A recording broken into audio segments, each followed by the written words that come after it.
What's going on, everybody? We are going to get ready to get started in just a second. I thank y'all for being patient with me. Had to do a couple of minute, had to do a couple of last minute things on the show and everything, but we are ready to get this party started. So I thank everybody for tuning in. We're going to have a good time. Definitely make sure that y'all share this show out to everybody.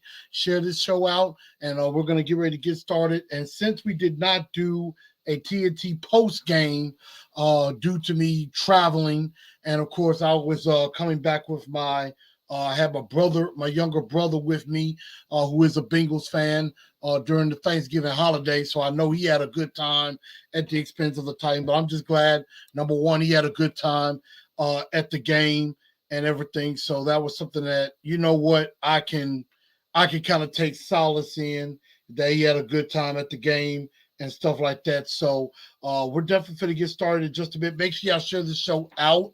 We're going to talk about the Titans loss to the Bengals, what happened, what went wrong there. A question I'm going to pose out to everybody: are the Titans playoff worthy? Now, we know that they're going to make the playoffs. They're most likely on their way to a third straight division title. But the question is, are they truly playoff worthy? Are they really worthy of competing with the Buffaloes, the Kansas Cities, the Baltimores, and the Cincinnatis? And you'll be surprised at the answer that I might give. Also, we had a couple of little minor roster updates and things like that. And then we're also going to talk about a reunion with an old friend, now foe, and Arthur Juan AJ, formerly Downtown Broadway Brown. Dag, I miss that dude. I do. I ain't even going to lie about that. But we have a reunion. Hopefully it'll be a good one for us. So that's what we're going to talk about. So we're going to get ready to get started. We're going to talk about that, and also your star and dunce of the day nominations and winners. And we are going to get started in less than 30 seconds.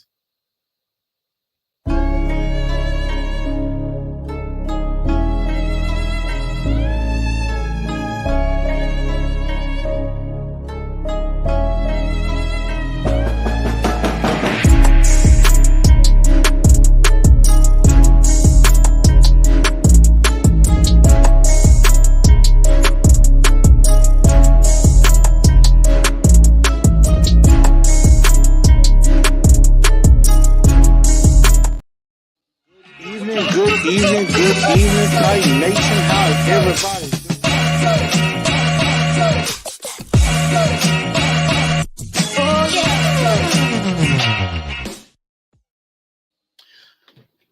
What's going on, Titan Nation? How's everybody doing? Welcome into TNT Tonight. I'm your man, Blue Enforcer, a.k.a. The Truth. And we're going to have a very fun episode on this evening. We're definitely going to have a lot to talk about. So this is going to be a longer show than usual. So I actually have to hang with me. And we're definitely going to have a lot of fun. So I want y'all to hang with me. And we're definitely going to do some good. So first of all, make sure y'all share this show out. Make sure that you share this out on Instagram, on Twitter, and on YouTube as well. And so definitely share the shows out there. Of course, as you see on the screen, Facebook at TNT Enforcers, on Instagram at Titans_N_Truth, and on Twitter at TNT Blue Enforcer. Also, this show will end up being on Spotify, iHeartRadio, Google Podcasts, and Apple Podcasts. So if you have to dip out a little early, you can go back to these channels and re-listen to everything as well, also on YouTube. And if you're new to the show, with everybody else that's here, as more of you start to come in, go ahead and smash that like button. I'm going to share this show out as well. And then also hit that subscribe button and ring that bell and hit all, so that way you are in the know for when some stuff is going to be going live. So definitely hit that subscribe button and then ring the bell, hit all, so that you know when the Tennessee Titans, when I will be live talking all things Titans, and talking all things NFL as well. So TNT Tonight is on and is on and popping, and we're gonna start off with the unfortunate thing that happened on Sunday, since we're gonna go there first.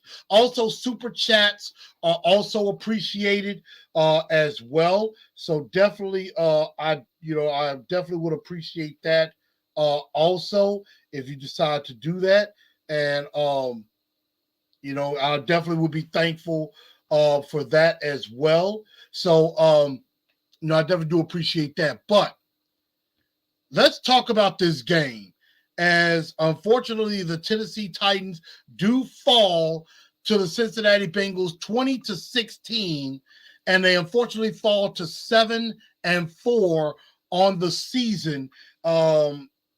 And my first initial reaction, and if you see me looking down, I am continuing to share the show out and everything. So I know I see a few people here. I see Titan Fox, Tighten Up DO9. What's going on? I know some of y'all will wait. Alex, what's up with you? DBS 2000 says Fulton finna lock Brown down. Definitely, we definitely gonna see about that. Sorry if I did keep y'all waiting. DBS says Hurst throws an interception on the first play, stands on the Eagle logo. That would definitely rile up some fans right there. I know DBS said we played very well against NFC East team. We will see. Our resident Titans hater is back. And Kent saying that they are just comfortable winning the South, will be one and done. Unfortunately, he might not be far off. He might not be far off from that, and that's just being honest. Definitely. So I see a lot of people are definitely here, and I definitely do appreciate everybody being here. Of course, we have a couple of Bengal fans in here. I know my brother is quite happy right now, and so we're definitely going to find that out. AZ Mick is here. Look him.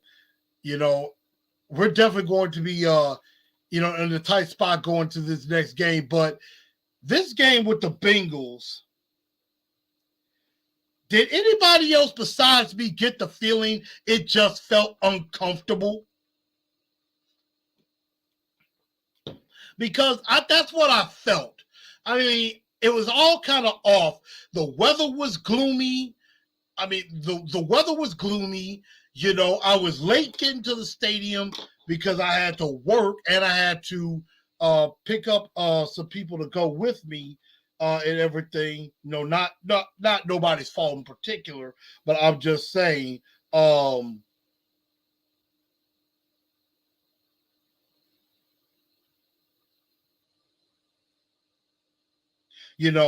It just. Is it just me on that, or did it feel a little uneasy, a little underwhelming at this game? That's kind of what I felt watching this football game. I just felt uneasy. I felt like you knew stuff wasn't going to go right. Even though the Bengals were without Joe Mixon and Jamar Chase, it was a game we should have and could have won, but we made those little itty bitty mistakes on that. So is it just me, or was it uncomfortable or underwhelming to you as well? And Philibatics says, good evening, my Titans tribal chief. Yes, to the TNT Nation, acknowledge me. I had to do that right there. I appreciate that, Philip, on that. But yes, and I agree, the Bengals have our number. They've beaten us 3 years in a row. So, yes, they have our number right now. And that is not a good feeling to have. That it's like no matter what you do, they have your number. They know what you're going to do, and you're unsuccessful with it. Type Fox says it was uncomfortable. We were a few plays away from victory, just like the Giants and Chiefs. A few key plays, and that's exactly right. AZ Mix said, I saw that smile on your brother's face with the picture you wrote. Yeah. Well, one, it was his first live NFL game, and he got to see his favorite team. So, I mean, in essence, that was probably the one thing I was the most happy about, was that, you know, I get to enjoy to seeing my brother enjoy himself at his first live game, and it's his favorite team. So, I mean, it was it was definitely fun with him and everything, but it just felt uncomfortable to me. I mean, there was a lot of things, like Ryan Tannehill played a good game, and Traylon Burks, I think, is starting to emerge. Even though he didn't have 100 yards, I think if there were like one or two balls that he could have caught, that he didn't. One, I think Ryan Tannehill slightly underthrew him, and if he hits him, he has over 100 yards. He has over 100 yards receiving. So there was just some moments where it felt like Burks almost had another 100-yard game. And so with that in mind, we go to the good, the bad, and the god-awful of this game. The good, the bad, and the god-awful. I know there's probably a lot of bad. There's quite a bit of awful. Not a lot of good. Definitely not a lot of good. But there was a little bit. So we're going to go ahead and get the good out the way, because there wasn't much to that. And the good is Ryan Tannehill, I think, had a very solid game. His quarterback rating, I believe, was 91.7 to Joe Burrow's 91. So there was a lot of good that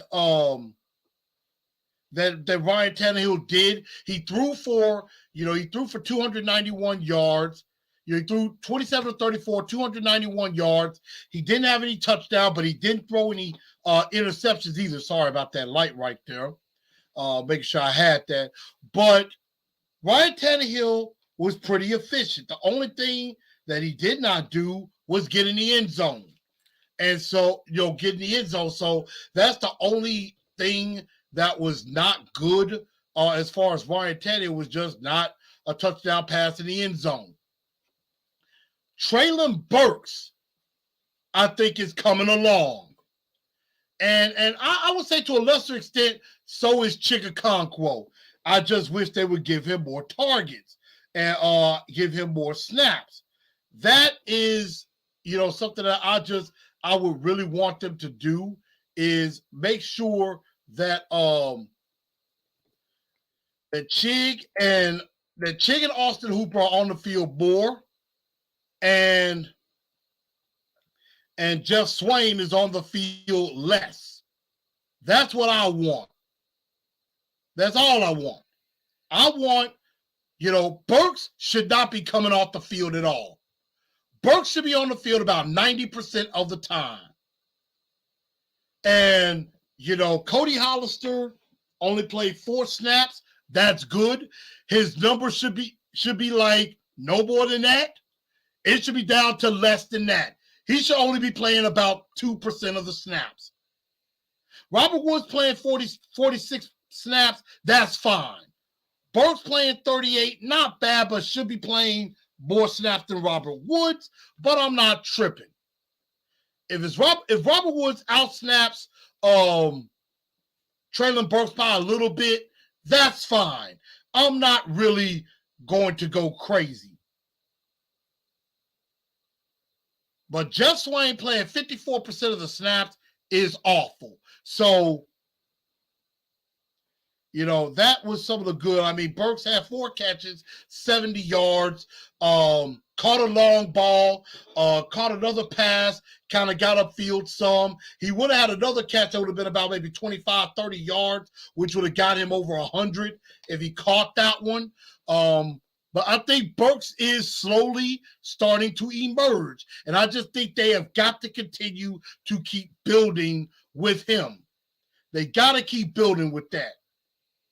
But that's all the good that I could possibly think of. The bad. What the hell happened to our run defense in this game? Defense overall, but a little bit of the run defense in particular. Now, in going back and watching the game, I went back and watched the game, and I will say I don't think the run defense was as horrible as I originally thought. However, even though Samaje Perine did get in the end zone once, he only had 17 carries for 58 yards.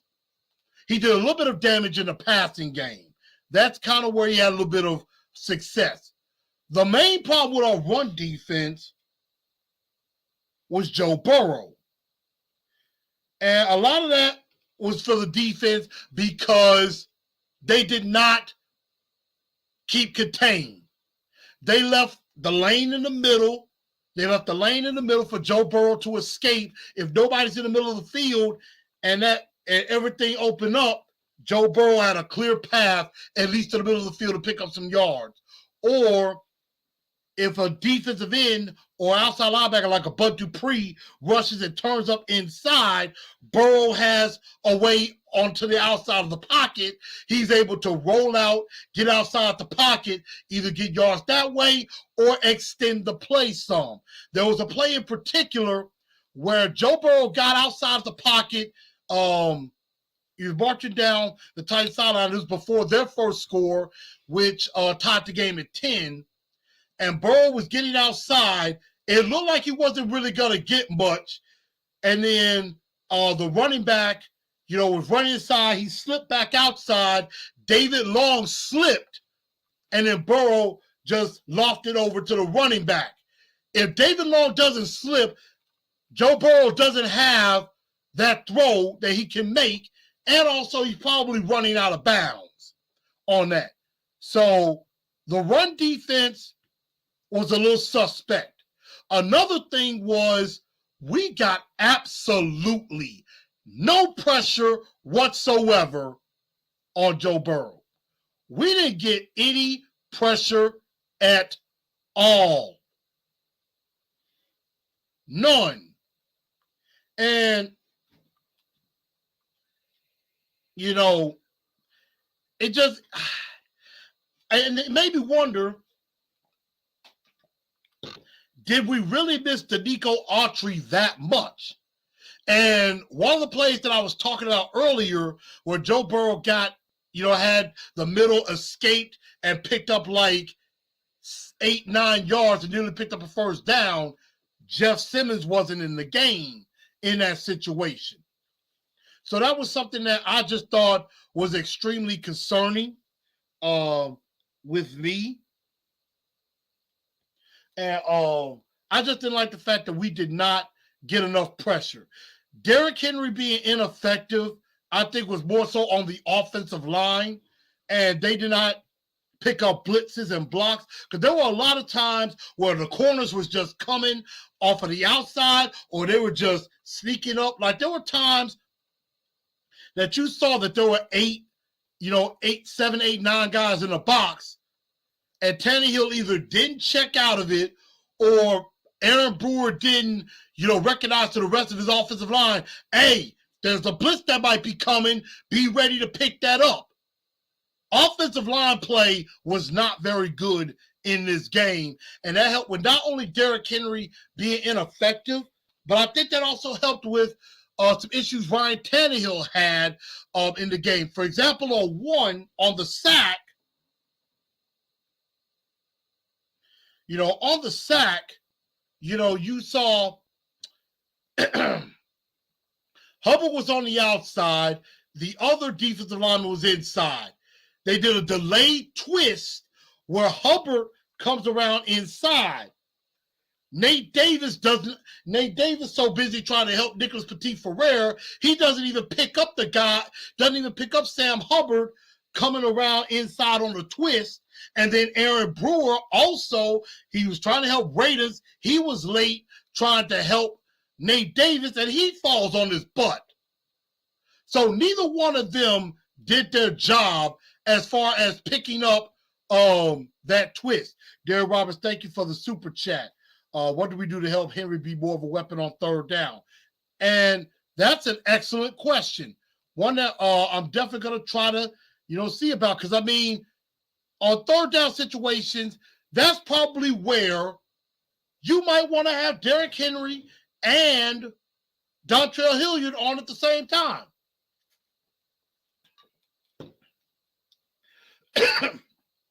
And we're going to talk about some other things like that in the god-awful. That I can tell you. Titan Fox says, good, our weapons on offense are better than they look on paper. Bad our offensive line, period. And one of those things make the other true. That's a fair point. I mean, I think Burks is better than we originally thought. I think Robert Woods is a better number 2. He could even be a good number 3 if we add another receiver at some point. Alex says, what if Burks has a better game than AJ? That would be very interesting. That would be extremely interesting. Time Fox said, Burks and Henry should be on the field all the time, even if we aren't using them other than to block because it makes us less predictable. Only problem is Derrick Henry is not a good blocker in pass protection. That is definitely something there. So that's something that we have to, that's something we definitely got to work out. So, yes, I didn't like that Derrick Henry was ineffective. Also, the kicking game, both kicking and punting, was a little suspect. Now, Caleb Shudak, I know he missed a 35-yard field goal at halftime, right before the half, and he looks so tiny out there. And I'm not going to crucify him because it was his first game, although a 35-yarder, you should make that daggone kick. You should make that kick.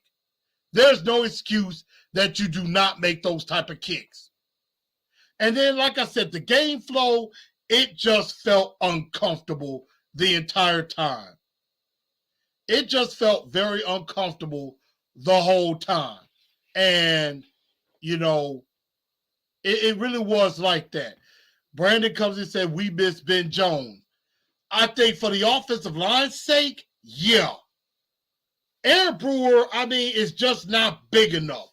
If you replace Aaron Brewer with Ben Jones, I think the offensive line is a little bit better. Dio9 says, we miss Autry, and where's Bud Dupree? Bud Dupree, again, we didn't get much pressure at all. We didn't get a lot of pressure. And, like Brandon said, we got out of our rush lanes. And when you get out of your rush lanes, that opens up Burrow getting free, and that opens up some other things freeing up. So that, that's not great. So, that's something that we have to keep working at. Dio9 says, got to keep building with Burks, but they take him out to put Swain in. And I do not understand that. I really don't. Which leads to the god-awful. And I got a lot on that. First off, for the god-awful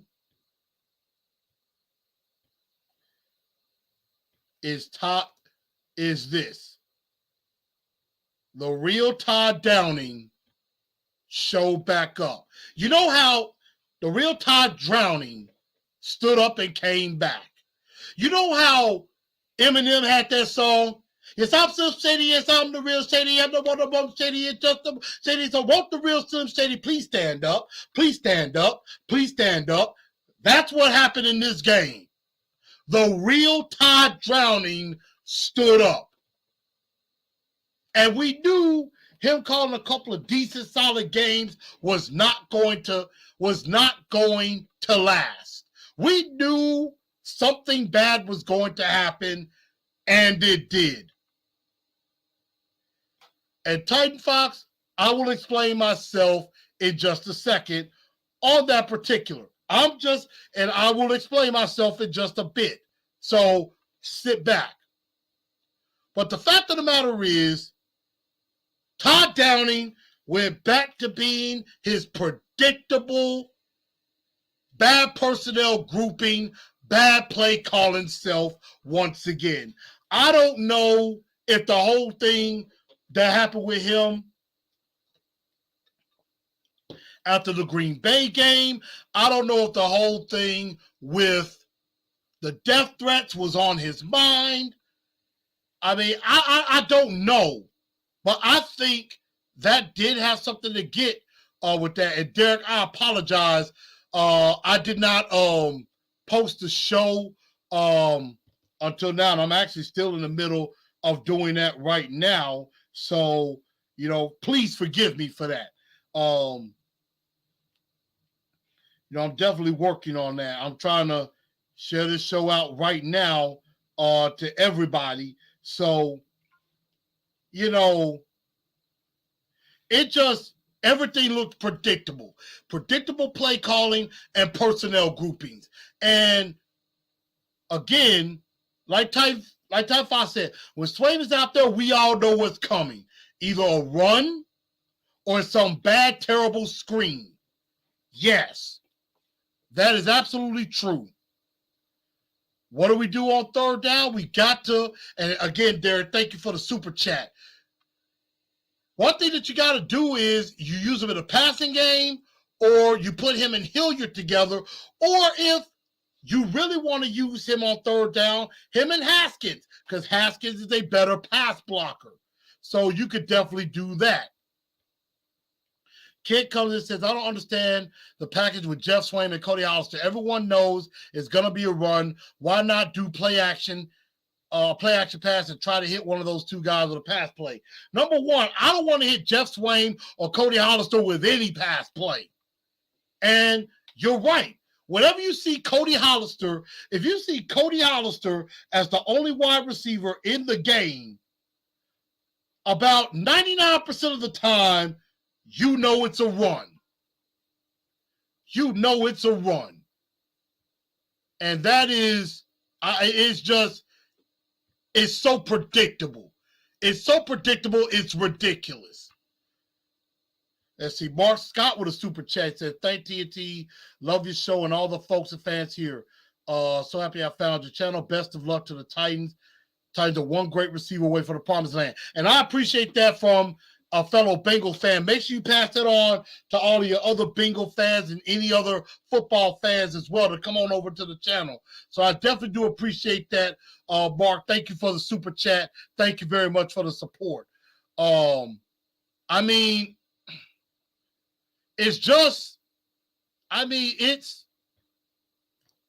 It's so unpredictable. It's so predictable because the thing that,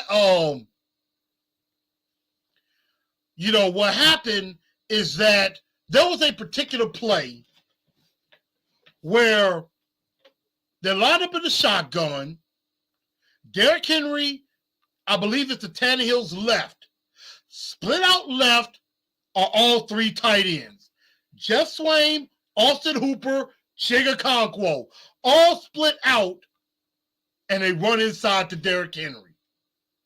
Now, I will never be against giving the ball to Derrick Henry.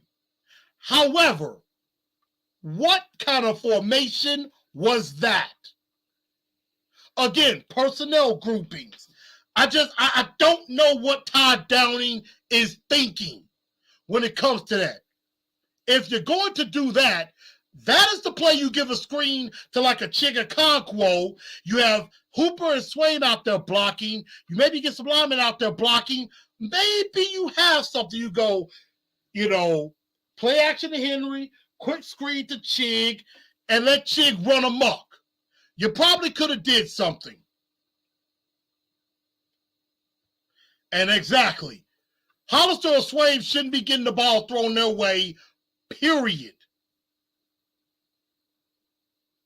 At all. So I'm trying to make sure. I think I'm all caught up on most of the comments.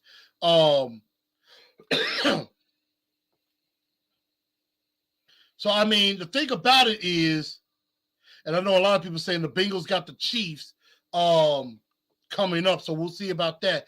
Alice says, what if Autry is making Simmons look good?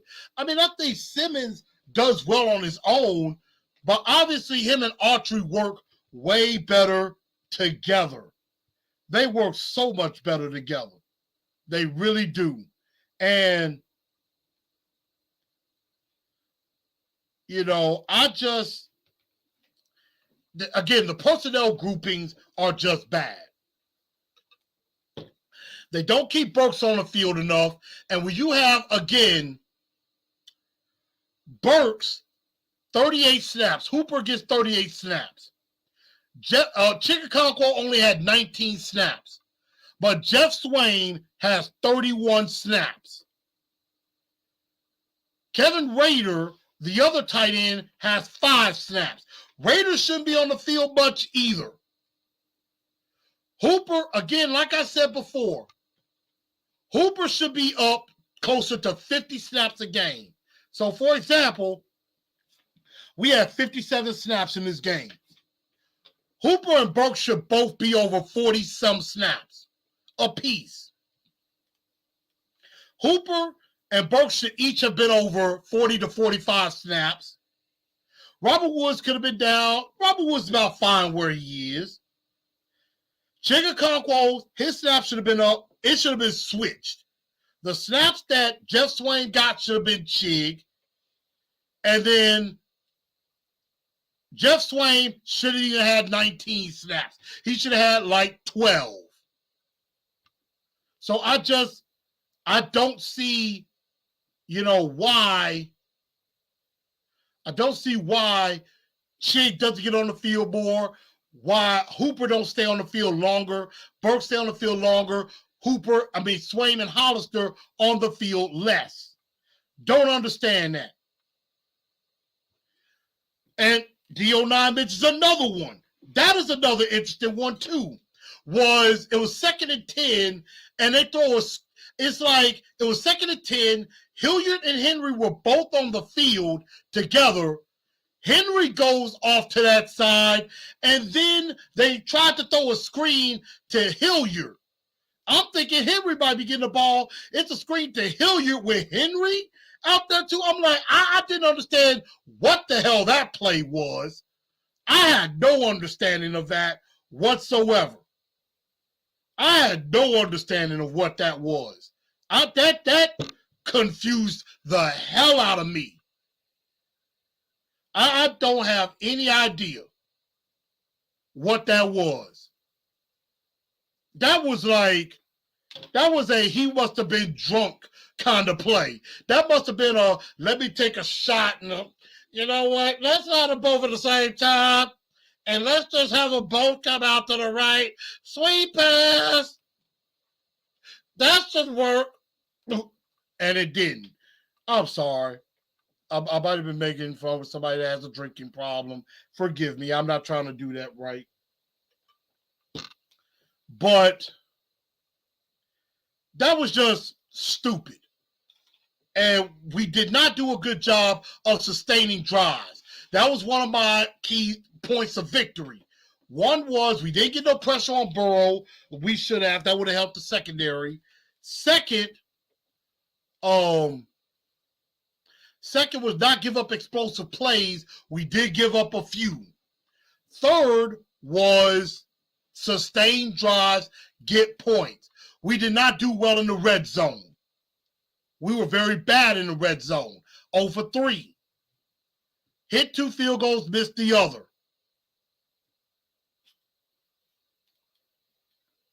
Offensive line was bad in this game. Dennis Taylor was getting whooped by Trey Hendrickson all game. And Aaron Brewer, I just don't think he's the future. I just don't know. I don't know. So I didn't like the way the offensive line played as a whole.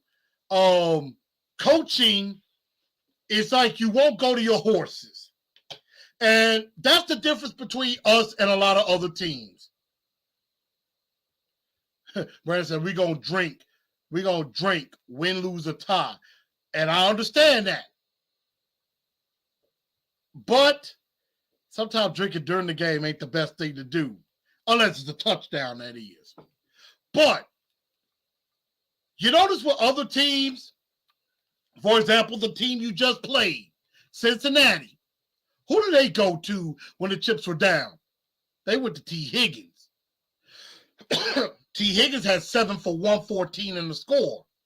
They kept going to Higgins a lot. If Jamar Chase was in there, it would have been him. Philly coming up this week. Who do you think they're going to try to get the ball to more? Most likely a familiar face that wears number 11. And I say this before. Kirk Cousins, where's he going most of the time with the ball? Justin Jefferson. Where's Josh Allen going with the ball most of the time? Stephon Diggs. Where's Tua going with the ball?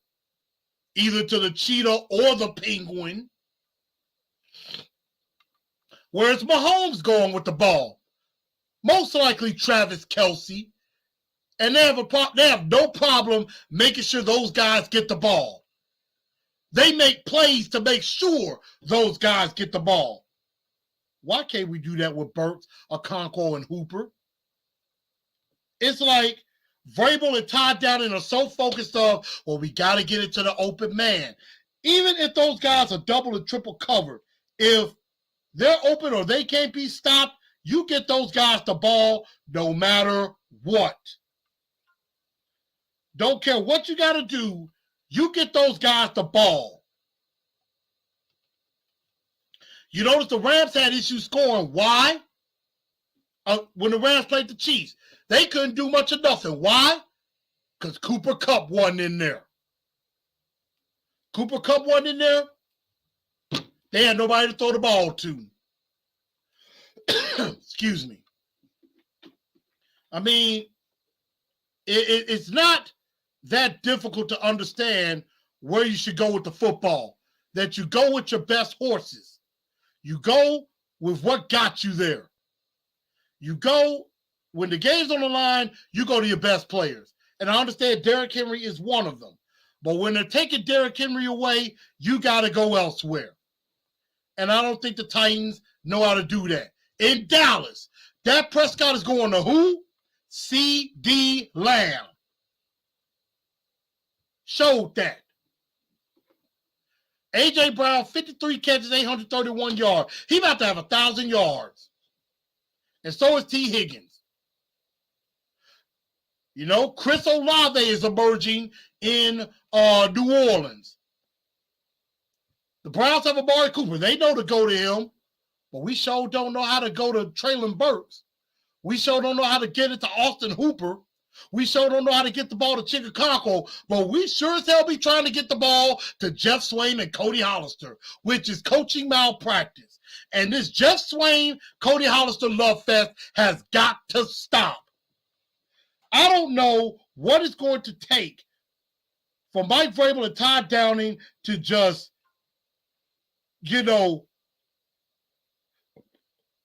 to quit sucking the jock of Jeff Swain and Cody Hollister.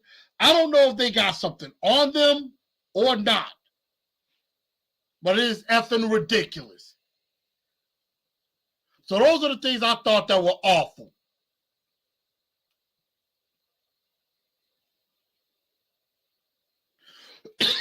Excuse me. Steve says, we need to face it. Todd Downing is not going anywhere unless Vrabel is gone. And the unfortunate thing is that might not be entirely incorrect. Because you know what Vrabel's excuse is going to be. But we're winning. We won the division. We're winning the division. Todd Downing does a good job. Knowing good and well that's a lie. And Brandon says Devontae Smith. Yep, they got him too. Sure do. And Dallas Goedert. Mahomes to Kelsey. D09 says, I don't think they trust Tannehill. Well, Tannehill needs to not be a yes man like Marcus Mariota. And if you see a better play, call it. Be like Willie Beeman. Be like, look. Be like, forget this play, that play. I got a better play. If he got a better play, use it. Do it. If you got a better play that gets Traylon Burks the ball, get Traylon Burks the damn ball.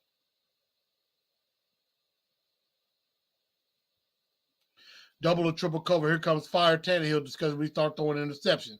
And I'm not saying you got to do it stupidly. I'm just saying get your best horses the ball. That's all I'm saying. Get those guys the ball. Don't be a yes man. And I agree. Tannehill is such a yes man. I was saying that last year. Derek says, Marcus Mariota caught a stray bullet. And yeah, I turned on Marcus. I think Marcus is a good dude. But at the same time, he was a yes man. He was basically like, whatever play they call is like, yes, sir, I'll run it. No changing of the play. No looking at, oh, dad, we're calling a running play. There's 9 guys in the box. Maybe I should check out of this play. Tannehill is starting to do that too, which is kind of irritating. Exactly. Where are the audibles? And I mean, that's a good question. How about saying, when you get that pitch in his voice, I get worried. No, I'm not going to trip today. I think I did enough of that before. So, there's a lot bad that happened in this game, and there was a lot awful on that. But who is your two-tone blue star of the game? And it ain't too many to go through. So, I want y'all to let me know who y'all think is your two-tone blue star of the game. Again, it ain't too many to choose from. And I'm actually going to make this rather quick. I'm going to say the two-tone blue star of the game, and Steve hit the nail on the head, Traylon Burks. Brandon says the same thing. I'm just going to make it quick because it ain't too many options. And while I explain why Traylon Burks is the two-tone blue star of the day, y'all know as usual, if there's a star of the game, there's a dunce of the day as well. Get your thoughts on who the dunce of the day is, because there are plenty of nominees for that. But the reason Burks gets that nomination, last 2 games, 11 receptions, 181 yards in the last 2 games. I think Traylon Burks is coming, y'all. Traylon Burks is coming. Slowly but surely, Traylon Burks is coming. And I think that bodes very well for the Titans going forward in the future. And I think he's slowly started to emerge. Now, he hasn't gotten there yet, but I mean, he has 11 receptions in his last 2 games after a point where he only had 12 or 13 receptions before. He now has 24 catches. He's third of the team in yards. Excuse me. Now, what I do like is Robert Woods and Traylon Burks and Austin Hooper have the most targets. That's good. It needs to be those 3. And Chig needs to get more targets too. And Traylon Burks, 2nd in targets, 2nd in receptions, 3rd in yards. He just needs to get in the damn end zone. That's the only thing that's missing. He needs to get in the end zone. And that touchdown, the one where he fell on the ball, I don't know what to call it.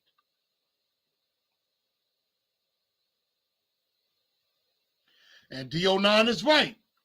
Burks is only coming if we get him the damn ball.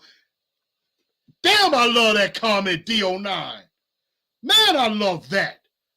Because you are 100% right. Get the man the damn ball.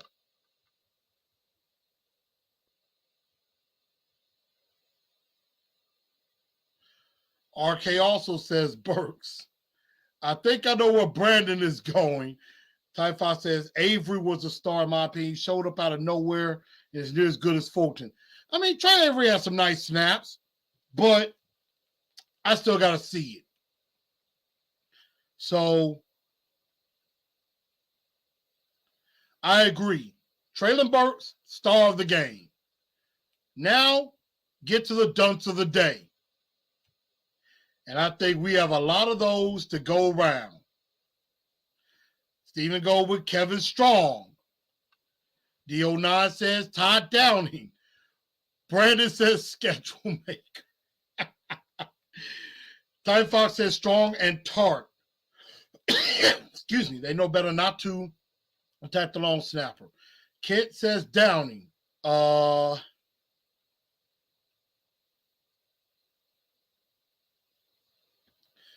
RK says, once again, Downing is the dunce. He lives on that list. He has. Derek Roberts. I only like wide receivers that block. Vrabel. That's not a bad nomination either.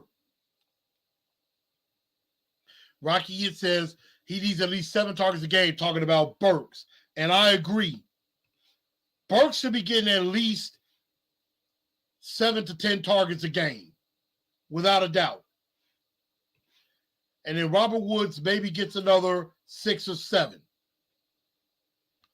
But a lot of people are going with Kevin Strong, and it would be just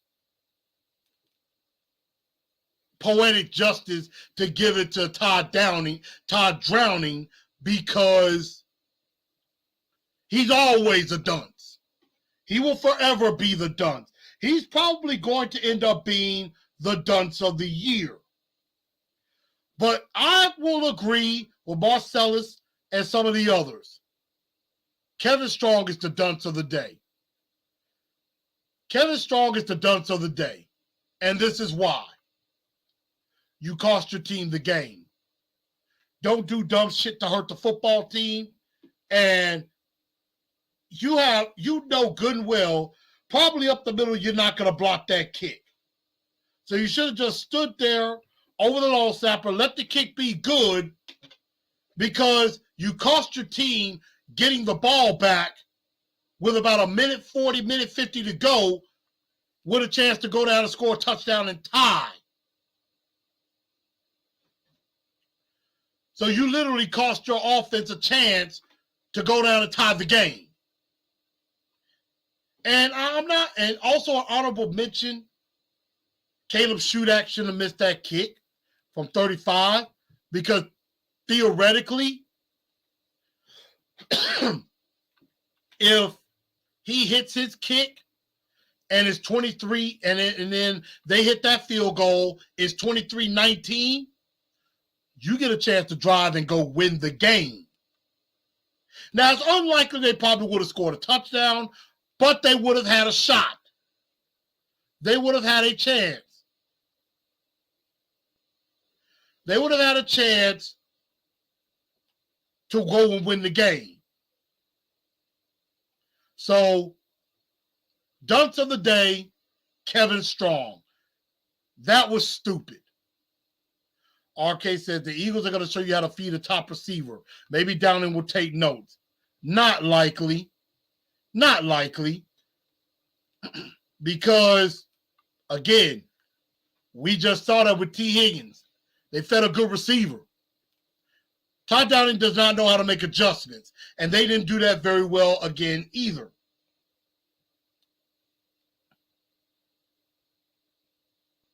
So, Steven says, what do you think about the Mike Vrabel to Ohio State rumor?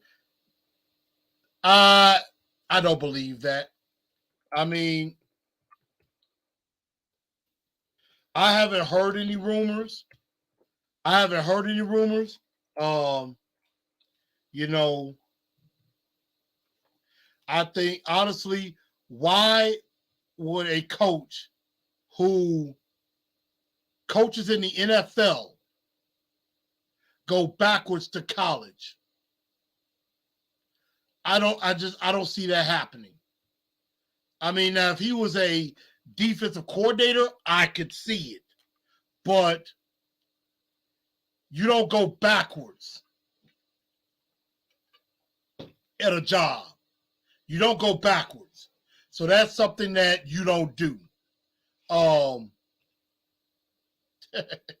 Downing taking notes. Yeah, that's probably not good. If he had took notes, he would have learned to call an Uber or a Lyft that would have been free and got him home after the Green Bay game. If Ryan Day gets fired, is he the next Titans OC? Well, it wouldn't shock me. But see, here's the thing, Alex, with Jim Harbaugh. I think with Jim Harbaugh, the writing was on the wall in San Francisco. Like, I think San Francisco, there was some controversy there, and there were some things going down in San Francisco, if I'm not mistaken.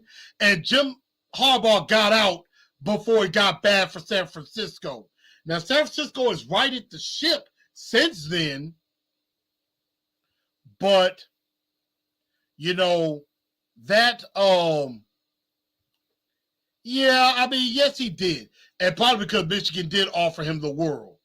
Take Wickle, what's up with you? Down and took a headshot from Chris. Take an Uber. It's free. It's free. If it's free, you do it. Plain and simple. So, Titan Fox asked me, he said, did you just call Stonehouse suspect? Explain yourself. Titan Fox, this is for you. And here is me explaining myself. So in my Kevin Hart voice, I call Stonehouse suspect, and let me explain why. I only call him suspect for this game only. Okay? This game only. Now, he still averaged about 51 yards a punt in the game. Excuse me. And on the year, I believe he is leading all AFC punters. So he's going to probably make the Pro Bowl as a rookie. The guy's punted the ball 59 times, averaging 53 yards a punt. Net of, I believe, 47 yards a game. A net of 47 yards. That is less than 6 yards a return, if any. So, it's just when you and when you do that, it is really something like Ryan Stonehouse leads the league in average punt at 53 yards a punt. The next one is about 2 yards behind. And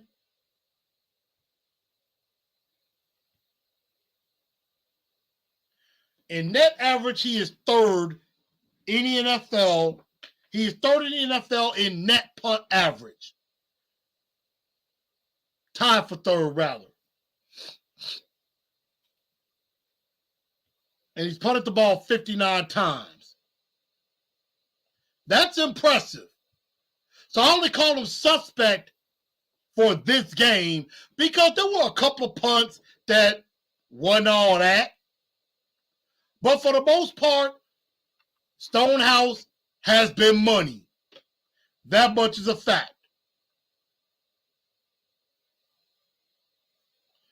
How much do you think Vrabel makes being the Titans head coach? A lot more money than I make. I will probably venture around maybe 7 million. I'm gonna see if I can figure that out. That's a good question.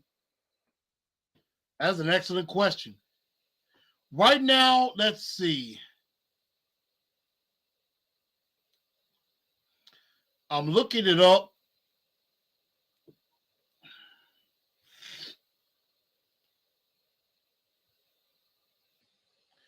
It says, and this is as of July 14th, that Mike Vrabel's averaging around $9 million a year as a head coach.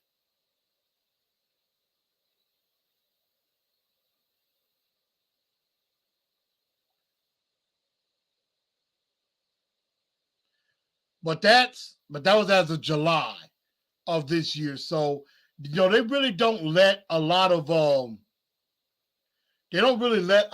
of salary for coaches out like that. So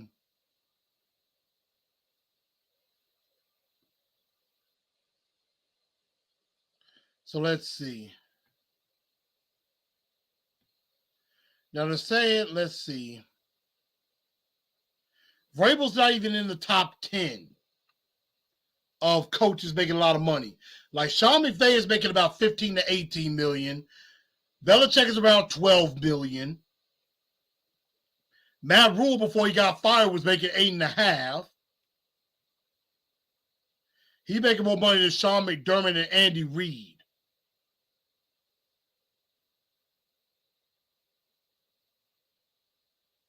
Now, they were saying that in 2021, Vrabel was making about $3 million.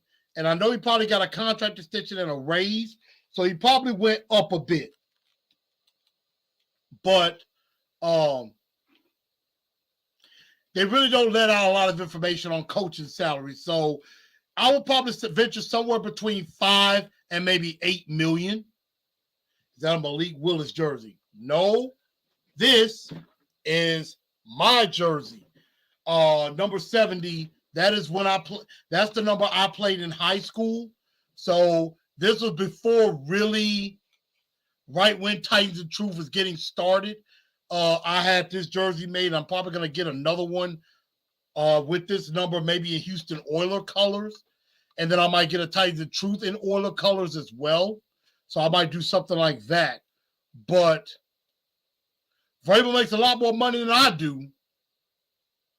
So that's what I would think about that. So in picking my brain, I got a question for everybody. And also there was some other news that did come out. We're going to talk about that. Excuse me. First off, we had the news earlier that Robert Woods restructured his deal, and that saved about $2.6 million in cap space. And most likely that was to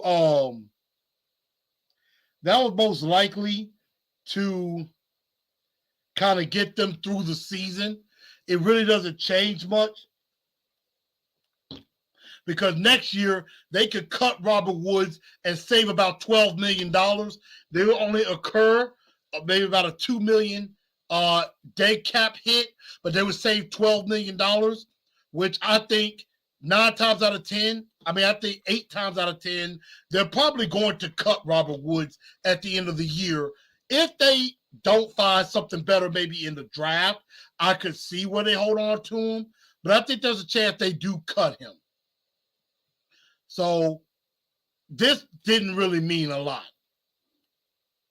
I honestly thought, I was like, it really didn't make sense to me to do that because I believe if they had kept it the way it was, they could have saved all $14 million next year if they cut them with no dead cap. But I think they needed a little bit of wiggle room now to kind of get them through the rest of the year. So that was why I saw that happening.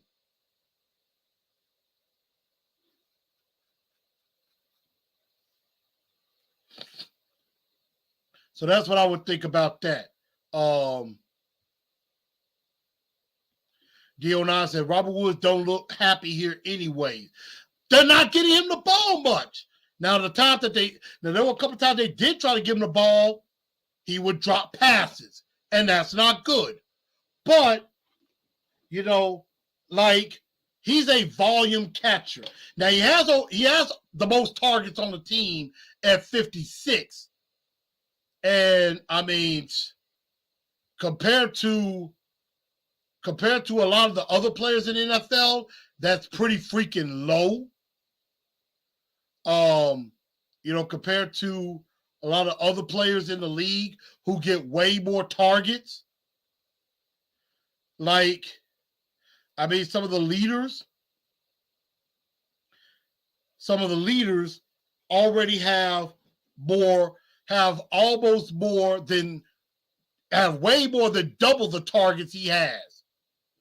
Like, some of the top leaders have over 100 targets already, or close to 100.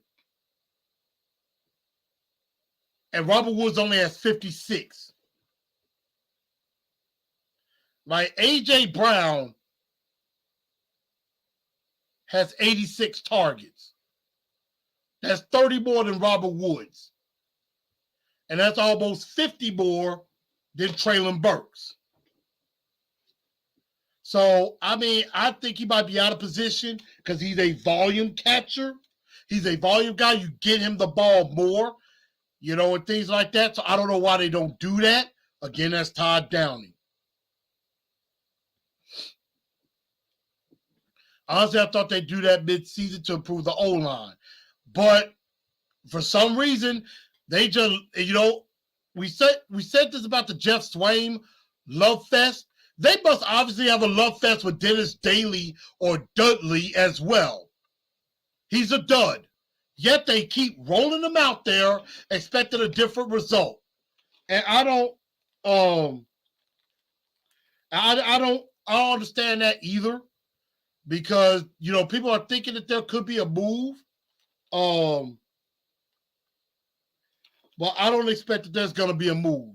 I think they're just trying to have a little wiggle room to get through the year, or if they sign a practice squad guy or something like that. Reggie Robinson just went back to the practice squad. Alex says, what receivers do you like coming out of the draft? Honestly, it is way too early for draft talk. I haven't even begun to look at receivers in the draft. Haven't even started that yet. Although I am a Jordan Addison fan in USC. I do like him. He's one of the guys I have noticed. But I have not really paid a lot of attention. Jalen Hyatt, I do like in Tennessee, although I haven't really heard his name much. So he restructured his deal. Ola Adeni, designated to return. They opened up his window. He did practice today. So that opens up the 23 to 21 day window where he does not count for a roster spot and he can practice. Kyle Phillips, we have not seen that designation just yet, so we don't know. I mean, it's probably most likely Kyle Phillips is still maybe another week or two away. And, a lot of people have said it, and I'm starting to agree. There must something be drastically wrong with Racey McMahon. I don't think we're going to see him at all these Titans jersey again.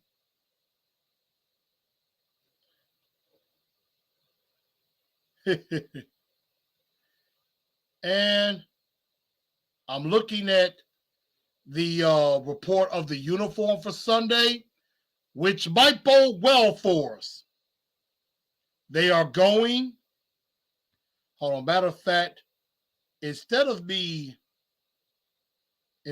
telling you, I think I'm going to show you what it's going to be.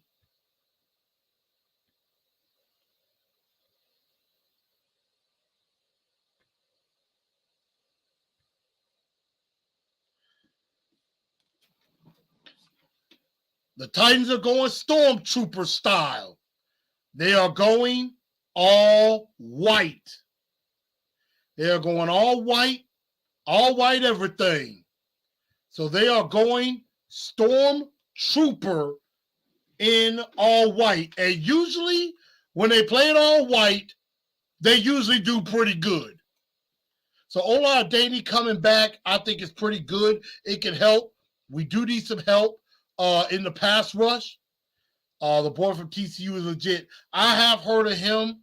Again, I'm going to have to go back and watch some tape. Dio9 says a franchise quarterback trade up. First of all, I don't think they're getting rid of Tannehill. Not next year, unfortunately. Excuse me. And two, offensive line and wide receiver is much more pressing than a quarterback. You could get CJ Stroud or Bryce Young, but they'll look best up with an offensive line as bad as ours is. We need a left tackle. If Lawan is gone, we need a left tackle more than anything. So,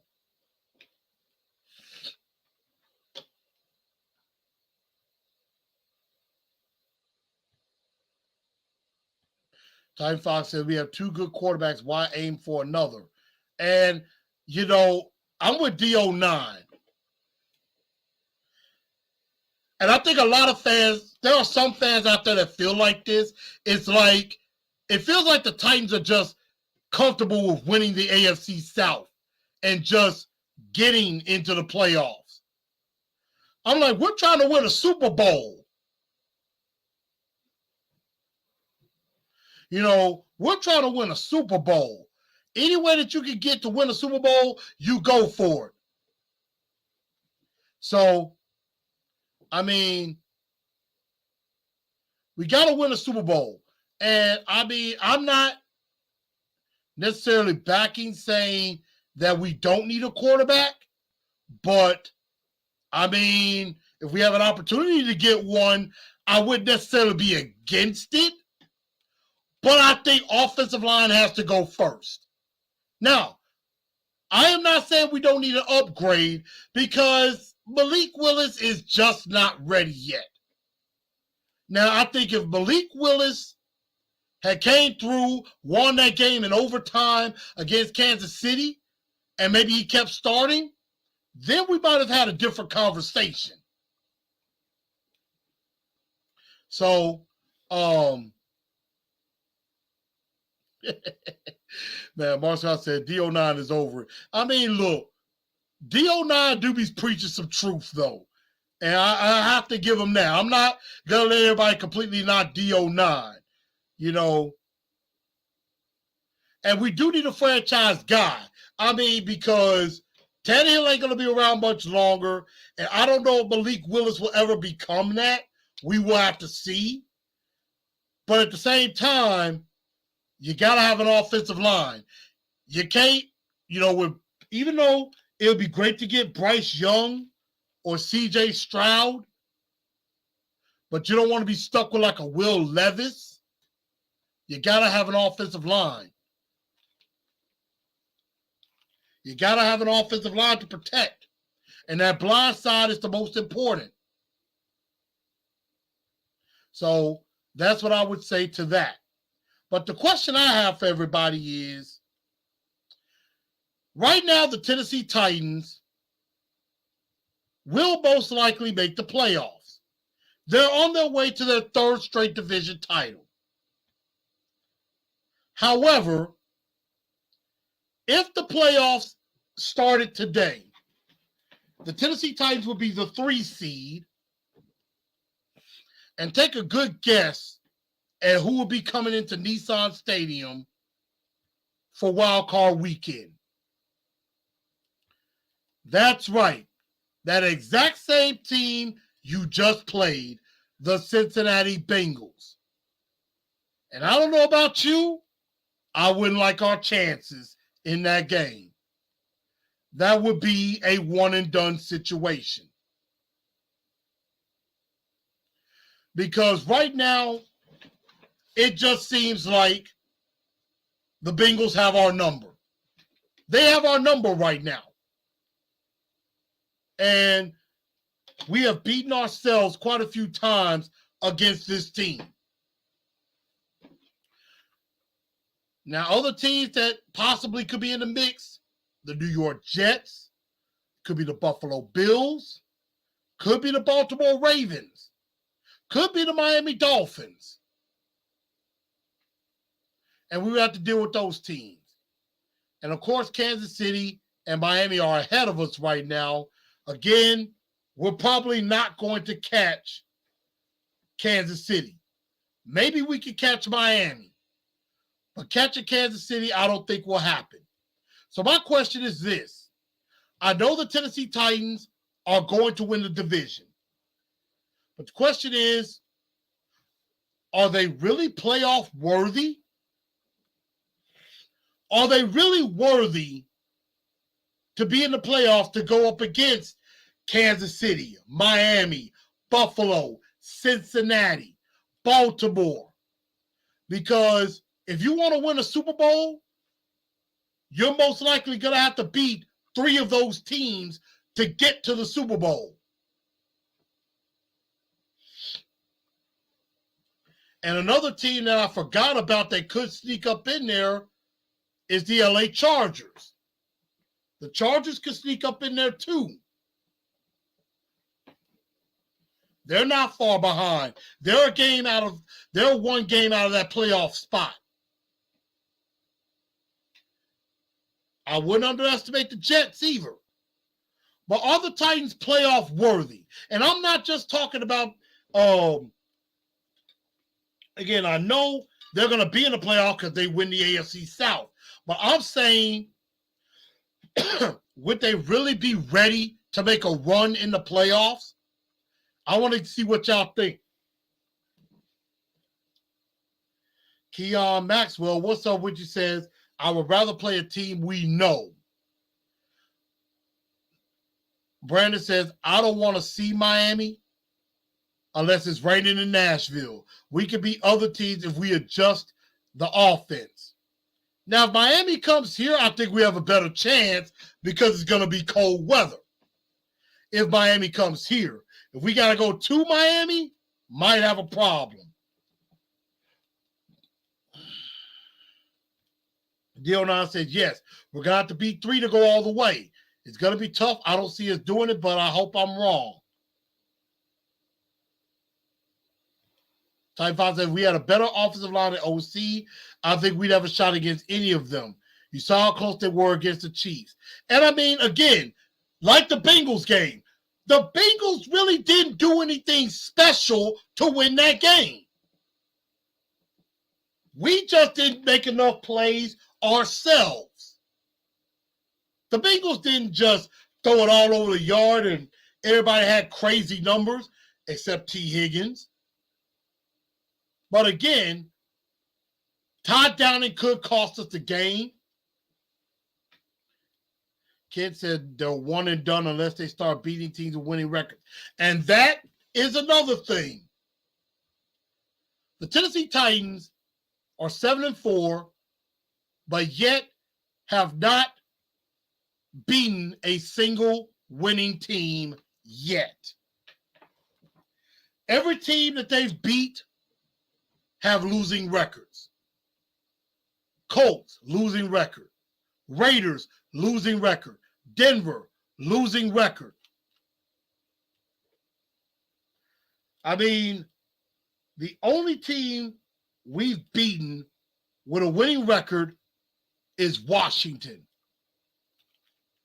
The Commanders. They are the only team that we have beaten that has a winning record.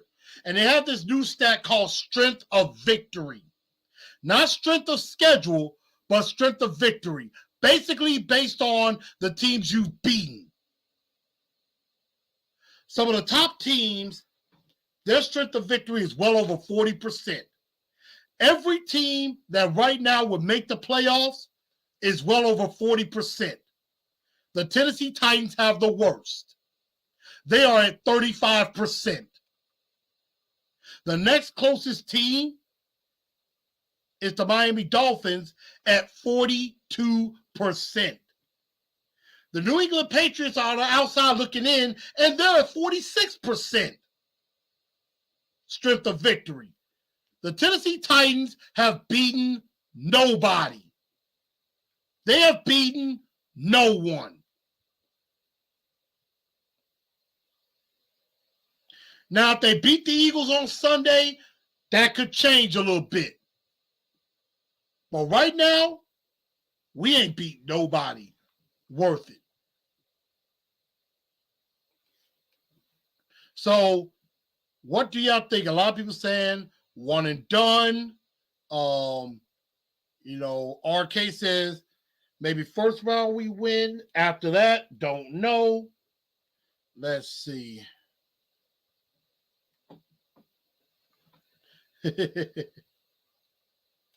Titan Fox, you know good and well, Kent Woods is our resident Titans hater.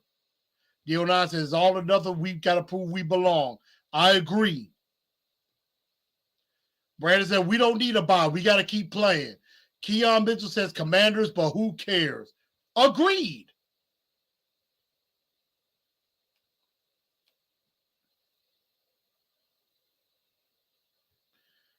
It's get up or shut up. Yes, put up or shut up this week. Not beating a team with a winning record is an important stat. Yes, it is. So, here's my thinking.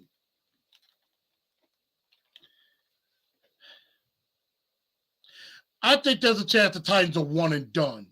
Something just tells me that. It just depends on the matchup. If it's Cincinnati or if it's Baltimore or, for God forbid, it's Buffalo, I think we're done. I don't think there's a way we beat those teams in the first round, even if we are at home. Now, if it's against Miami at home, I think we may have a shot. Because it is very difficult to pass the football in cold weather temperatures. Although some teams can pull it off. But I think, well, let me change that. I mean, depending on the matchup, I could see us winning the game. I don't think we would. But I would say the ceiling is the divisional round. I think we get to the divisional round and we're out. And that's not good enough. Because as Titan fans, you deserve more. You deserve more. And I don't like the fact that Tennessee Titans coaching staff and John Robinson, they're acting like, well, if we win the division, that means we had a successful season. It's basically them saying, well, we're just fine with just winning the division and just getting in the playoffs. They're acting like they don't want to win a Super Bowl. And Alex says, Downing is half the reason we lost to the playoffs. I would say it was about 75% Tannehill, 25% Downing that we lost that game. So, and I'm like D09, I don't like that mindset either. And that's just what I'm getting. And Kentwood is right. Titans are very predictable. They are very predictable. Anytime you see some of their personnel groupings, you know what's going to happen before they do. Anytime you see Hollister or Swaim on the field, 9 times out of 10, it's a run. If you see Hilliard on the field, most likely it's a pass. Too predictable with the personnel grouping. So, I mean, I would say this. I don't think the Titans are playoff worthy. By the way they play. Again, they're going to get in because they're going to win the division. And I believe I saw, and I'm not 100% certain of this, if we beat the Eagles and the Colts lose, we got a chance to wrap up the division the following week at home against the Jaguars. We would have a chance to win the division. So, Dear Rob says, I happen to love our 1920s offense, and I know he's being sarcastic. And they can't adjust on the fly like real playoff teams. Not saying they aren't. And I agree with that. Again, those other teams, they know how to adjust and they know how to go to their horses when it matters. Kansas City, Mahomes knows, hey, I need a big play, I'm going to Travis Kelce. Miami, I need a big play, I'm going to Tyreek Hill or Jalen Waddle. Baltimore, I need a big play, but Lamar's either going to run it, maybe get to Mark Andrews. They're the only other team that maybe doesn't have a real legit target as a wide receiver. Buffalo, big game, they're going to Diggs. Cincinnati, Jamar Chase. The Jets even know to get the ball to Garrett Wilson, who is having a monster season.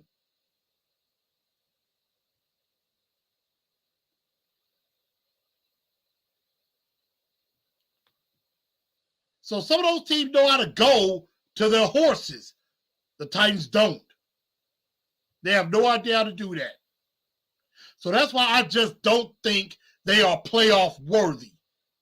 They may get lucky and win in the wild card, and then the divisional round, I just don't see it happening. And I know a lot of times it has to do with luck. A lot of times luck has to be on your side too.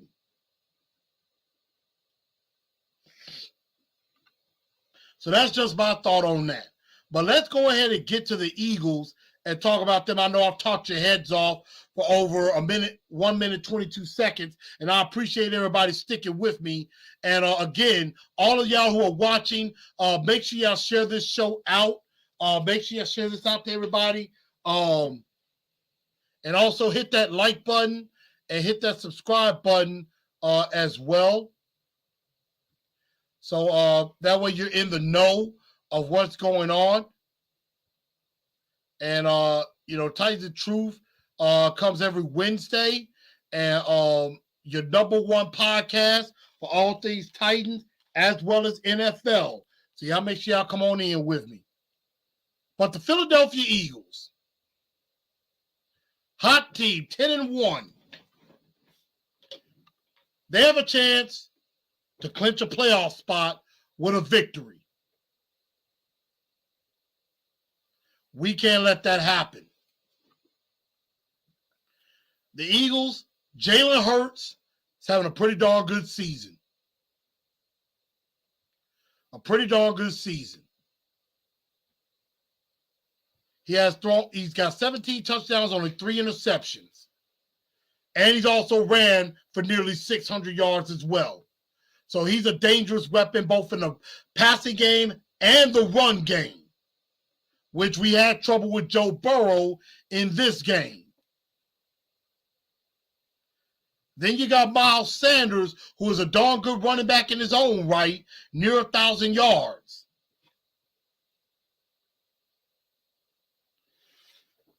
And they have this stat called BIG, which means big plays, 20 or more yards.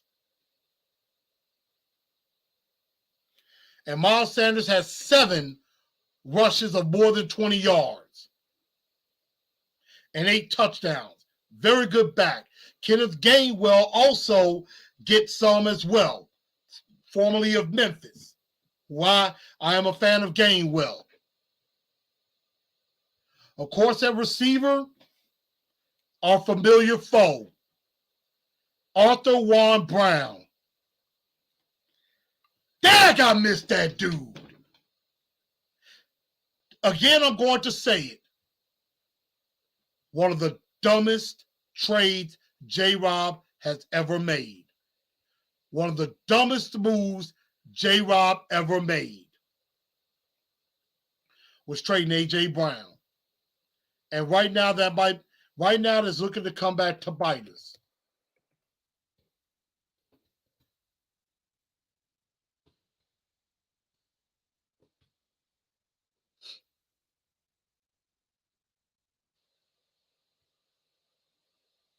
And A.J. Brown, he's already closing in on 1,000 yards for the year. He's at 831. And you know he's going to be looking to try to show out against us. Devontae Smith is still good. Dallas Goedert, a heck of a tight end. They have a very physical offensive line. And that defense is very good. Their defense swarms.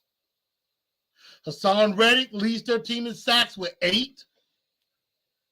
Javon Hargraves has 7 from a defensive tackle position. They know how to get to the quarterback. They're one of the league leaders in sacks.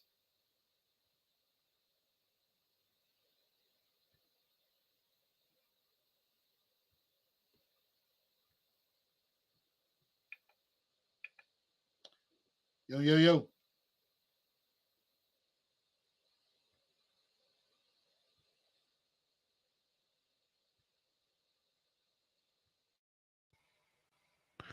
Okay. Just trying to make sure. Had a little issue.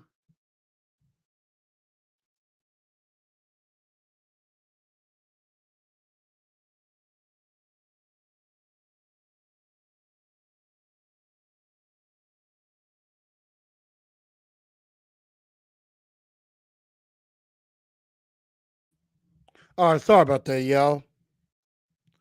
Just trying to had to fix a little small problem there. But yes, I mean they have a physical O-line and they have a physical defensive line, and they have a very good secondary with Darius Slay.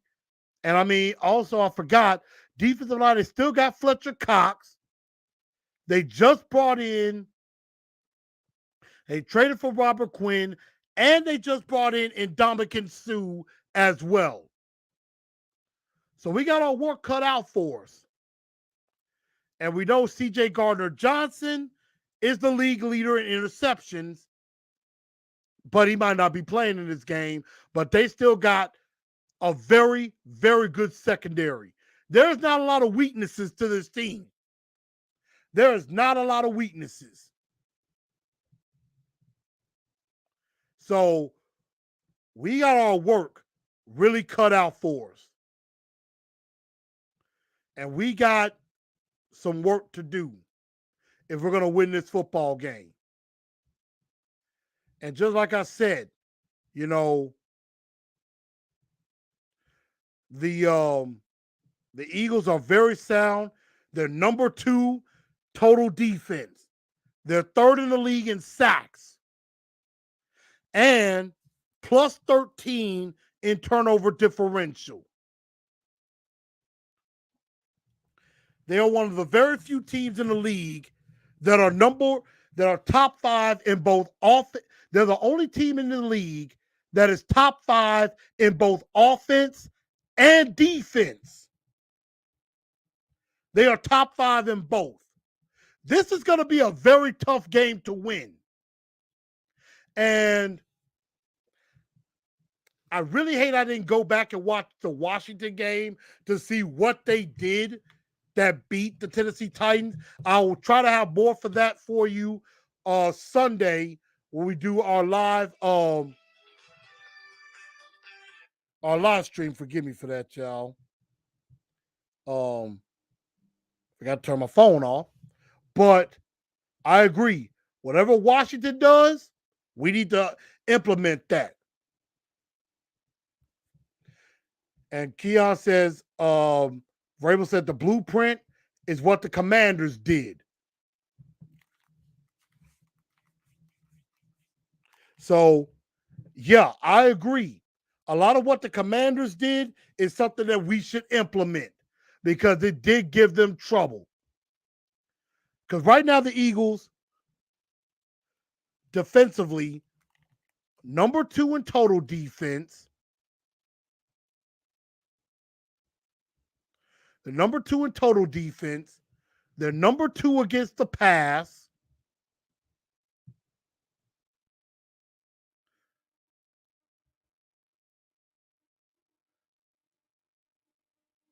But against the run, they're a bit suspect.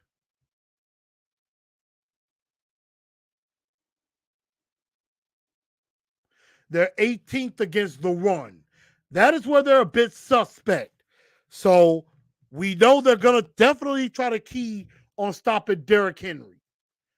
But I think it's the pass defense that does help them. And they like to play ahead. They like to play ahead because they know teams are going to have to throw the ball.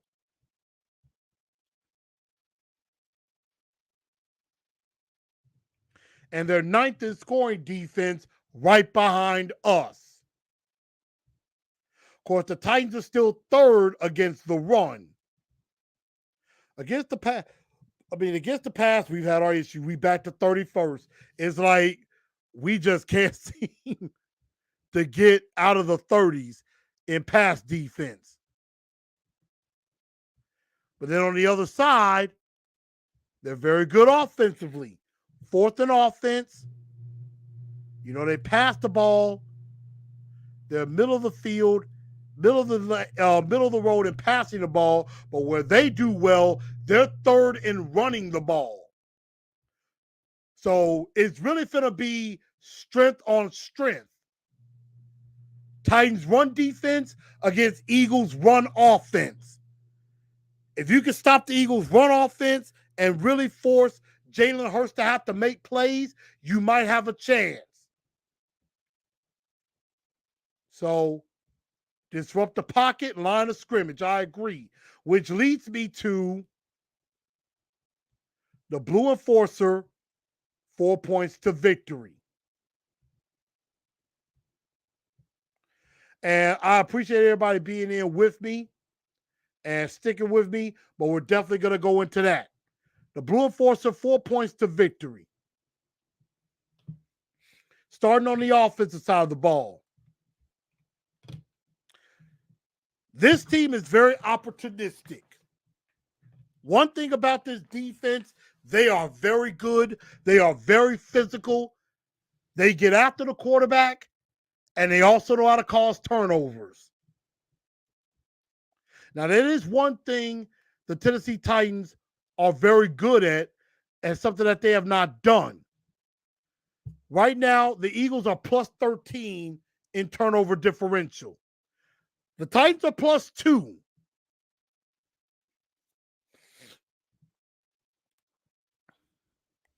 The Titans are plus 2. Now, Ryan Tannehill has only thrown 3 interceptions, if I'm not mistaken. Yes. Well, Ryan Tannehill's only thrown 4 interceptions this season. And that's good. But we have also had some other issues. We had a couple of fumbles and things like that, something we have to be careful of. We've had 5 fumbles. We've had 6 fumbles that we've given up. We've given the ball up 11 times, and we've taken the ball away 13 times with 9 picks. And the Eagles, I believe, lead the league in interceptions at 15. And they lead the league in total turnovers with 23. So they know how to create turnovers. So you got to take care of the football. No turnovers.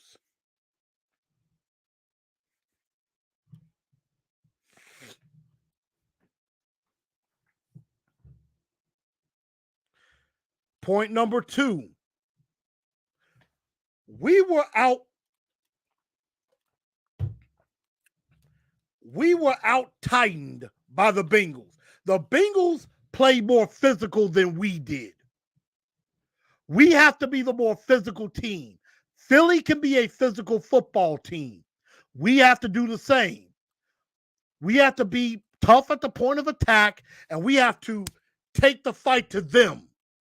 We can't let them bring the fight to us. We take the fight to them, we have a great chance of winning this game. We have to be more physical than they are. We have to go out there and punch them in the mouth. We have to go out there and punch them in the mouth. We got to hit, Cobra Kai. I keep saying it. Strike first, strike hard, no mercy. And that is exactly what the Tennessee Titans have to do. They cannot show mercy. Mercy is for the weak. They have to take the fight to them.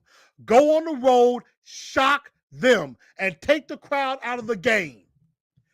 So you got to play with this. You got to take care of the ball, be sound with the football, and you got to take the fight to them. You cannot be afraid of them. But I'm with Brandon. Attack Bradbury. He could be the weaker of the two corners. Yeah, Darius Slay, pretty damn good.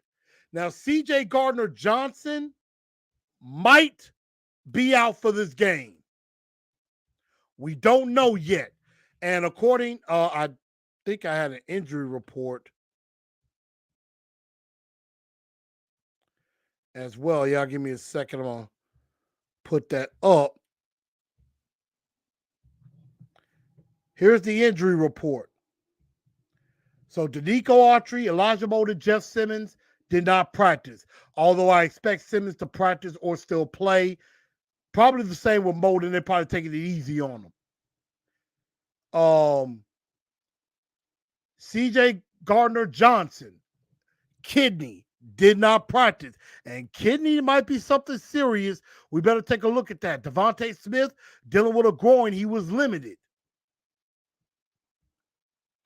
So they could be without their best defensive back in this game. And that could definitely help too, especially over the middle. Defensively, we have got to get back to being who we are. And that's playing with discipline. You got to keep outside contained with Jalen Hurts. Jalen Hurts likes to improvise. Jalen Hurts likes to use his legs to make plays. I think Malik Willis on scout team could definitely help us with that. I think that's something that could definitely benefit us as far as Jalen Hurts likes to use his legs. He likes to run. We got to keep him in the pocket with no way out. You keep him bottled in the pocket, that's where we can do our most damage. Play with discipline, no dumb penalties. Kevin Strong. Play with discipline, gain tackle, because Miles Sanders is very good, very tough to stop. You got to wrap him up at the point of attack, which I think the Titans are still very good at. Hurts could be a problem in the run game. He had over 140 yards rushing against Green Bay. But you got to gain tackle. 11 hats to the football at all times. And last but not least, A.J. Brown is looking to show out. A.J. Brown is going to want to make a statement to Mike Vrabel, but more importantly to John Robinson. He's basically going to be saying, y'all should have paid me. And I agree. They should have paid him. But you cannot let AJ show out at your expense. Christian Fulton and Roger McCreary. Now, one thing about AJ Brown, you can't let him get in open space. We know that.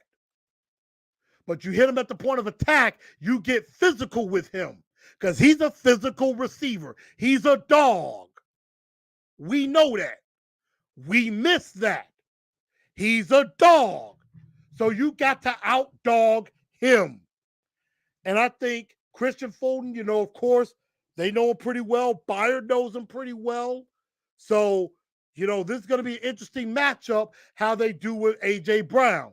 Now, again, if we focus so much on A.J. Brown, You don't want to leave Devontae Smith or Dallas Goedert as other options.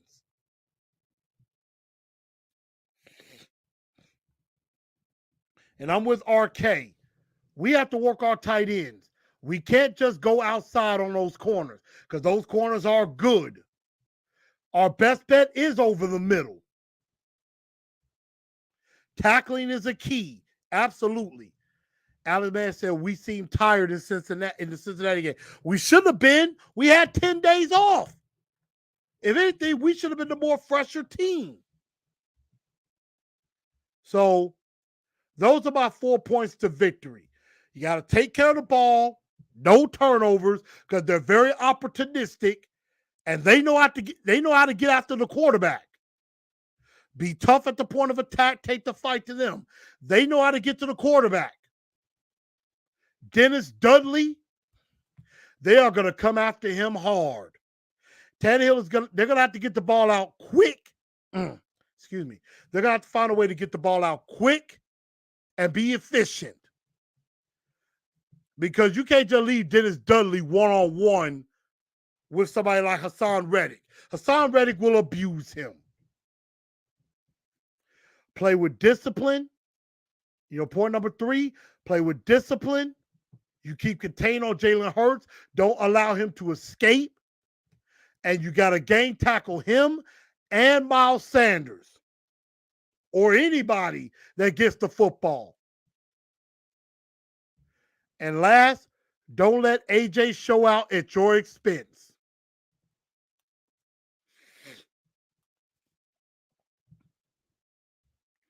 Don't let AJ show out at your expense.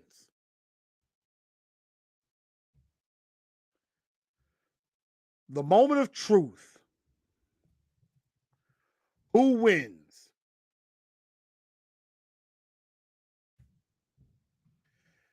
Tennessee Titans right now are a 5.5-point dog.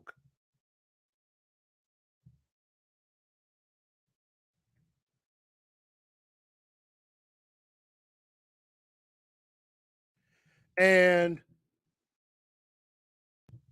they're a 5.5-point dog right now.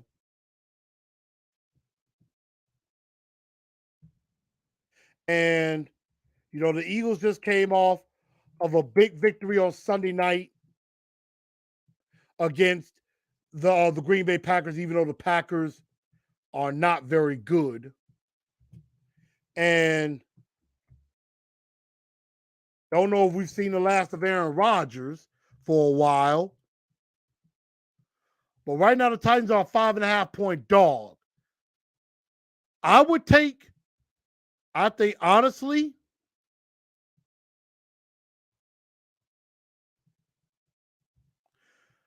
I would definitely take the Titans to cover that. I think the Titans definitely cover the spread because I just don't see them getting blown out. I don't.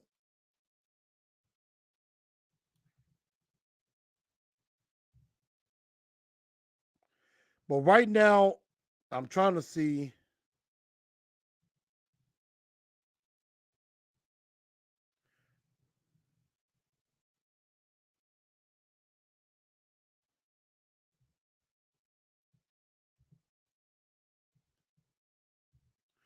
But I'm trying to see right now what the odds are. Let me pull that up. But I believe the Titans opened up. They were a road dog, and they opened up at, I believe, 5.5. So I would definitely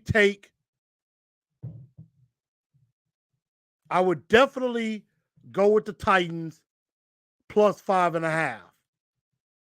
And right now, that's what it is. Titans plus 5.5, over under 44. Now, the Eagles can score a little.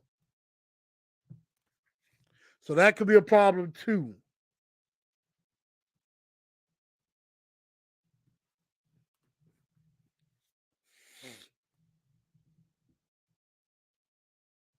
So I'm going to venture to go. I think, honestly, I would take the Titans to cover that 5.5. if it was me, if I'm a betting man. I think we go into this game, we have absolutely nothing to lose. We're going to be the underdog. Everybody's going to pick against us anyway. And I'm not 100% on board with this pick, but something tells me this could be a Vrabel special. That we do something that nobody expects. Nobody's going to pick us to win this game. Everybody's going to pick against us. Something tells me the Titans are going to go to Philly and shock the world. I think they can go up there, they can play defense, they can run the football, and I think the Tennessee Titans win this game 20-17. And they get to 8-4 and drop the Eagles to 10-2. I'm not 100% confident in this pick. I can honestly say that. Now, I will definitely take them plus 5.5. I would do that in a heartbeat. Because I think the game will be close. The Bengals game, they lost by 4. But the only problem is Todd Downing could cost us this game. Dionot says, I'm not going to lie, I think we can beat them. AZ Mix says, Titans win. I don't know why they don't run a lot of screens with Traylon Burks or Robert Woods. That would be a good point.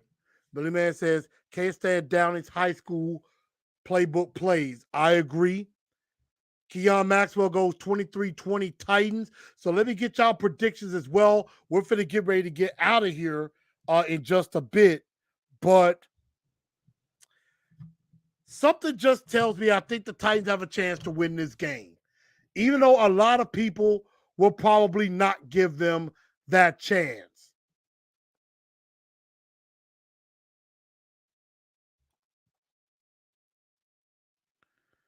Even though a lot of people are probably not going to give them that chance. I think, but I think the Tennessee Titans have a chance to win this game. I definitely think they have a chance to win. Will they? That's going to be the ultimate question.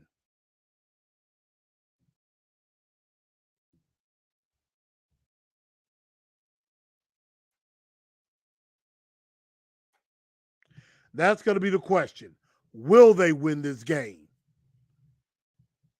Because I looked on NFL Plus, all except one person picked the Eagles. AZ Mix says 27-17. Ian Fuentes comes in. Ian, welcome to the show. More screens with Henry, too. Almost every time, and a screen pass to Henry or a pass to the outside is 10-plus yards. Agreed. I agree with that. I can see that happening, but I do think the Titans have a chance to win this game.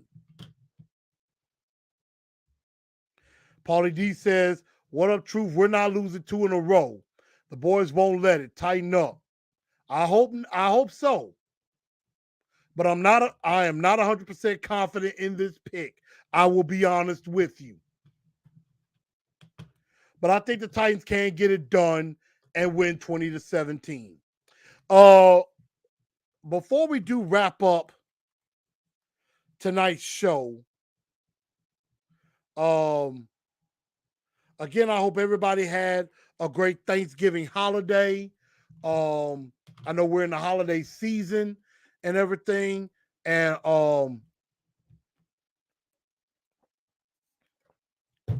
things like that. You know, I really couldn't find me a shut your pie hole really to go with. Well, you know what? I do have one. And it's to my guy, the one and only, Mr. Jared Stillman. And Jared knows I love him to death.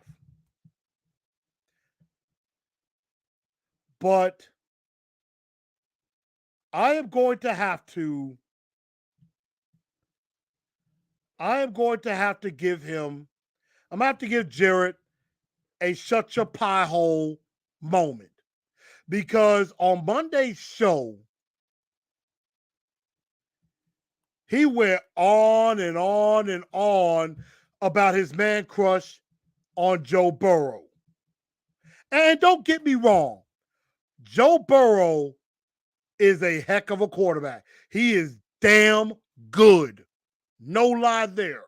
No lies told. Jarrett is absolutely right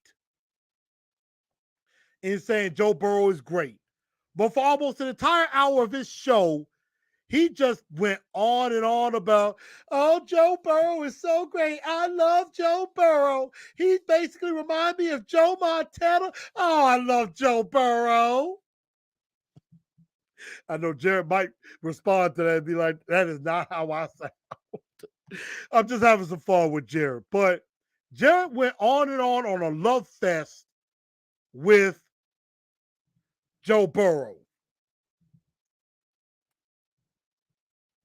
So I would say to my guy Jared, you got to shut your pie hole with that Joe Burrow love.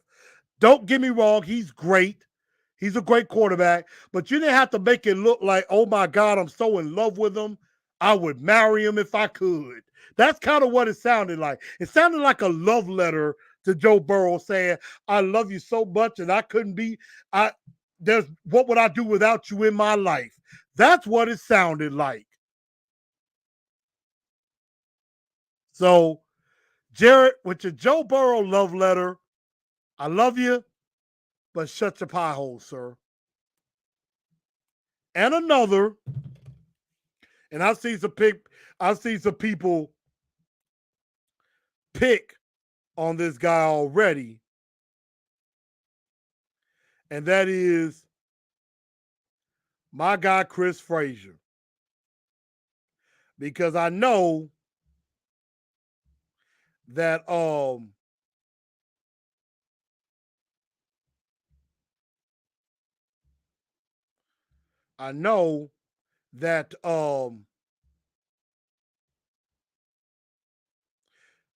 yeah, give me a second.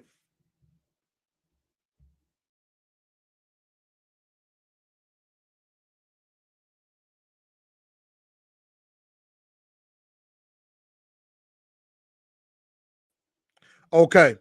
Sorry about that, y'all.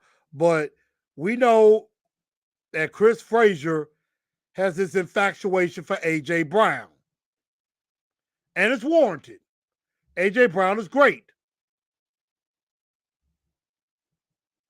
But we all know that every day Chris Frazier will go on and talk about basically how A.J. Brown was this and that. Burks is nothing. You know, A.J. Brown is like the greatest thing ever. Now, don't get me wrong. The one thing that me and Chris Frazier do agree on is that they should have paid him. He should still be a Titan. So in a lot of ways, I agree with him. But with the love fest of talking bad about Traylon Burks, my friend Chris Frazier, you my boy, but you got to shut your pie hole on that one. So, everybody, that's about it for this show. I want to thank everybody for tuning into the show today. Definitely glad to be over 1,200 subscribers. Trying to get to 13. Please do help me with that. Make sure y'all share the show out. Tell everybody about this show. And help me get to 1,300. And then we're going to try to get to 1,500. We're going to try to get to 2,000. We're going to try to get further. And let's do this thing together. And let's go out here and see if we can go beat these Eagles. Everybody, that's going to just about do it for this show. Thank y'all so much for tuning into the show. AJ better get humbled. That's what I hope for too. Titans D-line, they better get together and get healthy so that they can produce. So everybody, thank y'all for tuning into the show. I am your man, Blue Enforcer, aka The Truth. Thank y'all for supporting me. Thank y'all for hanging with me. And y'all know what to do. And that is tighten up, because that's all we know how to do. I holla.